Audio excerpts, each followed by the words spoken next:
Abay, pag si Doraemon ang babantayan mo naku, lumayo ka na maawa ka sa sarili mo kung gusto mo pang mabuhay buwanga ka. Nakita nyo yon? Tastas ang kaligayahan ni Adams mga boss na, dili na makaana-ana ang buwanga. Pati pala ang kaibigan kong ermetanyo ay di pinalagpas ni Doraemon. Anip na yan napakadaya ang wakalilintian. Tsutsugiin yata itong si Balbas Barabas ayop na yan. Aray ko! Na! Di na yata magkaanak itong si Adam. Mga boss, kita nyo naman ang ginawa ng dipunggol na Doraemon na yan. Nananakit na ang bilatibay, basag pa yata ang trabongko ni Adam mga boss. Wala talagang patawad itong Doraemon Green Lantern. Napaka-demonyeto mo anip na yan. Nakalusot na sana eh. Kaso nakabantay na naman itong si Doraemon, ayay kinapitan ng linti niya muntik pang makita si San Pedro ayop na yan.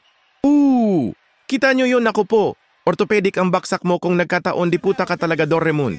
Na, ito na naman abtik kang yawaka, todo wasiwas ng galamay itong si Green Anep na yan, muntik pang malagasan ng ngipin itong si Otoy, na dali sa lalamunan ng pineste na yan. Tamang abangers lang talaga itong si Doraemon, nag-aabang na naman ng pipitikin ang ayop na ito. Naku po? Nakita nyo yon, di puta talaga makahampas ang dipugar talagang lagas ang mga gums nyo ayop na yan. Ayan Diyos ko Lord, ano ba itong si Doraemon dabay? Di yata basketball ang laro nito pananakit na ang ginawa para bagang galit sa asawa ang anak ng